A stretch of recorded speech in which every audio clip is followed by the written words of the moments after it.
नमस्कार दोस्तों, मेरा नाम है कृष्णा और जीके स्टडी पॉइंट में आप सभी का स्वागत करता हूं। दोस्तों, आज के इस वीडियो में लेकर आए हैं महत्वपूर्ण 25 प्रश्न जो कि कॉम्पिटिटिव एग्जाम की दृष्टि से काफ़ी महत्वपूर्ण होगा। तो सभी प्रश्न को जरूर देखिएगा और कमेंट में बताइएगा कि कितना प्रश्न को सही कर पाए हैं। तो चलिए दोस्तों, शुरू करते हैं आज का पहला प्रश्न। और पहला प्रश्न है दोस्तों, भारतीय संघ के कार्यपालिका तथा भारतीय गणतंत्र प्रमुख कौन होता है? भारतीय संघ की कार्यपालिका तथा भारतीय गणतंत्र प्रमुख कौन होता है दोस्तों?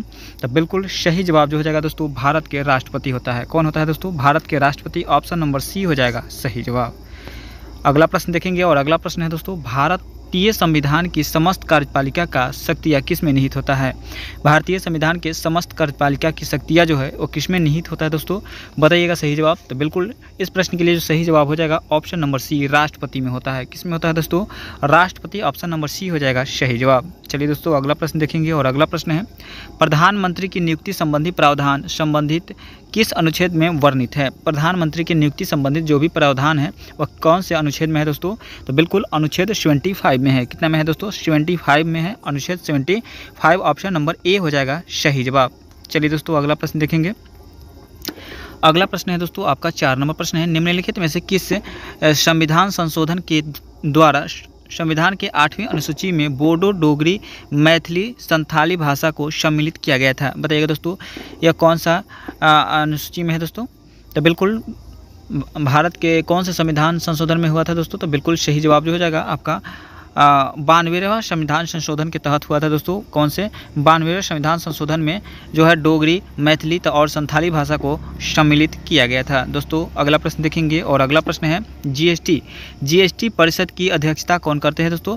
जीएसटी परिषद के अध्यक्षता जो करता है कौन करता है? तो बिल्कुल केंद्रीय वित्त मंत्री करता है। कौन? केंद्रीय वित्त मंत्री, यानी ऑप्शन नंबर डी हो जाएगा सही जवाब। दोस्तों, अगला प्रश्न देखेंगे और अगला प्रश्न है दोस्तों, चेलैया समिति का संबंध किससे है? चेलैया समिति का संबंध किससे है दोस्तों? तो बिल्कुल सही जवाब जो हो जाएगा ऑप्शन नंबर ए, प्रत्यक्ष एवं अप्रत्यक्ष कर के सुधार से संबंधित है। चेलैया समिति का संबंध जो है प्रत्यक्ष एवं अप्रत्यक्ष कर में सुधार से संबंधित है, यानी ऑप्शन नंबर ए हो जाएगा सही जवाब। चलिए दोस्तों, अगला प्रश्न देखेंगे और अगला प्रश्न है, निम्नलिखित में से किस वैज्ञानिक ने डायनामाइट का आविष्कार किया था? कौन से वैज्ञानिक जो है वो डायनामाइट का आविष्कार किया दोस्तों? तो बिल्कुल सही जवाब जो हो जाएगा वो अल्फ्रेड नोबेल ने किया था। किसने? Alfred Nobel. Option number A हो जाएगा सही जवाब। ऑप्शन नंबर ए हो जाएगा। अगला प्रश्न देखेंगे और अगला प्रश्न है, भितरकनिका राष्ट्रीय उद्यान निम्नलिखित में से किस राज्य में स्थित है? भितरकनिका राष्ट्रीय उद्यान जो है वह किस राज्य में है दोस्तों? तो बिल्कुल सही जवाब जो हो जाएगा ऑप्शन नंबर डी, उड़ीसा राज्य में है। कौन से राज्य में है दोस्तों? उड़ीसा राज्य में है दोस्तों। ऑप्शन नंबर डी हो जाएगा सही जवाब। सभी प्रश्न काफ़ी महत्वपूर्ण है, तो वीडियो को लाइक करके चैनल को सब्सक्राइब जरूर कर दीजिएगा और सभी प्रश्न को जरूर देखिएगा दोस्तों। निम्नलिखित में से किस राज्य में श्रीविल्लीपुर हाथी अभयारण्य है दोस्तों? बताइएगा, श्रीविल्लीपुर हाथी अभयारण्य जो है वह किस राज्य में है दोस्तों? तो बिल्कुल सही जवाब जो हो जाएगा ऑप्शन नंबर सी, तमिलनाडु में है। कहाँ पे है दोस्तों? तमिलनाडु में है। तमिलनाडु का है तो ऑप्शन नंबर सी हो जाएगा सही जवाब।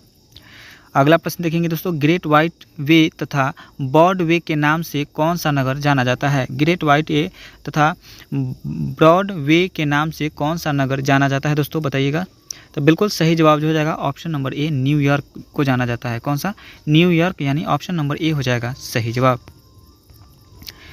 अगला प्रश्न है दोस्तों 12 नंबर प्रश्न क्या कहता है दोस्तों, अंतर्राष्ट्रीय टेबल टेनिस महासंघ का मुख्यालय निम्नलिखित में से किस देश में स्थित है? अंतर्राष्ट्रीय टेबल टेनिस महासंघ का मुख्यालय जो है वह किस देश में है दोस्तों? बताइएगा। तो बिल्कुल सही जवाब जो हो जाएगा आपका ऑप्शन नंबर बी, स्विट्जरलैंड में है। कहाँ पे है दोस्तों? स्विट्जरलैंड में है, यानी ऑप्शन नंबर बी के साथ जाएगा सही जवाब। अगला प्रश्न देखेंगे दोस्तों। अगला प्रश्न है, सेबेस्टियन कोर्डा निम्नलिखित में से किस खेल से संबंधित है? सेबेस्टियन कोर्डा जो है किस खेल से संबंधित है दोस्तों? तो बिल्कुल सही जवाब जो हो जाएगा टेनिस से संबंधित है। किससे? टेनिस से संबंधित है। ऑप्शन नंबर ए हो जाएगा सही जवाब। यदि वीडियो अच्छा लग रहा है तो वीडियो को लाइक कर दीजिएगा, चैनल को सब्सक्राइब जरूर कर दीजिएगा। आगा खा कप किस खेल से संबंधित है? आगा खा कप जो है किस खेल से संबंधित है? तो बिल्कुल सही जवाब जो हो जाएगा हॉकी से संबंधित है, यानी ऑप्शन नंबर डी हो जाएगा, हॉकी से संबंधित है आगा खा कप। चलिए दोस्तों, अगला प्रश्न देखेंगे, निम्नलिखित में से किस हड़प्पा युग के स्थल की जुताई वाले क्षेत्र के प्रमाण मिले हैं? निम्नलिखित में से किस हड़प्पा युग के स्थल पर जुताई वाले क्षेत्र के प्रमाण मिले हैं दोस्तों? तो बिल्कुल सही जवाब जो हो जाएगा वो कालीबंगन हो जाएगा। क्या हो जाएगा दोस्तों? कालीबंगन, यानी ऑप्शन नंबर सी हो जाएगा सही जवाब। अगला प्रश्न देखेंगे दोस्तों, डैश को सिंधु घाटी सभ्यता में सबसे पुरानी खोज की गई थी? किसकी खोज सबसे पुरानी की गई थी दोस्तों सिंधु घाटी सभ्यता में? तो बिल्कुल भीरराना के, किसका दोस्तों? तो भीरराना, यानी ऑप्शन नंबर ए हो जाएगा सही जवाब। चलिए दोस्तों अगला प्रश्न देखेंगे, और अगला प्रश्न है, मनुस्मृति के अनुसार महिलाएं निम्नलिखित में से किस रीति से आपत्तिजनक संपत्ति अर्जित कर सकती है? बताइएगा दोस्तों। तो बिल्कुल सही जवाब जो हो जाएगा आपका खरीद के द्वारा। किसके? खरीद बिक्री के द्वारा दोस्तों, ऑप्शन नंबर ए हो जाएगा सही जवाब। चलिए दोस्तों अगला प्रश्न देखेंगे, मनुस्मृति 18 नंबर प्रश्न है, कौटिल्य अपने अर्थशास्त्र में राज्य के कितने अंगों का वर्णन किया है? तो कौटिल्य जो है अपने अर्थशास्त्र में राज्य के कितने अंगों का वर्णन किया है दोस्तों? तो बिल्कुल सही जवाब जो हो जाएगा सात अंगों का। कितने? 7 अंगों का, यानी ऑप्शन नंबर ए हो जाएगा सही जवाब। दोस्तों अगला प्रश्न देखेंगे, तक्षशिला विश्वविद्यालय स्थित है। तक्षशिला विश्वविद्यालय जो है कहाँ पर स्थित है दोस्तों? तो बिल्कुल पाकिस्तान में स्थित है। तक्षशिला विश्वविद्यालय जो है कहाँ पे है? पाकिस्तान, ऑप्शन नंबर ए हो जाएगा सही जवाब। 20 नंबर प्रश्न है दोस्तों, मौर्य काल में टैक्स को छुपाने या चोरी करने की स्थिति में कौन सा दंड दिया जाता था? मौर्य काल में टैक्स को छुपाने या चोरी करने में कौन सा दंड दिया जाता था दोस्तों? तो बिल्कुल सही जवाब जो हो जाएगा मृत्यु दंड दिया जाता था। कौन सा? मृत्यु दंड, यानी ऑप्शन नंबर सी हो जाएगा सही जवाब। चलिए दोस्तों अगला प्रश्न देखेंगे, मौर्य काल में सीता भूमि किसे कहा जाता है था? मौर्य काल में सीता भूमि जो कहा जाता था, राजकीय भूमि से प्राप्त आय को, कौन से? राजकीय भूमि से प्राप्त आय को सीता भूमि के नाम से जानते थे।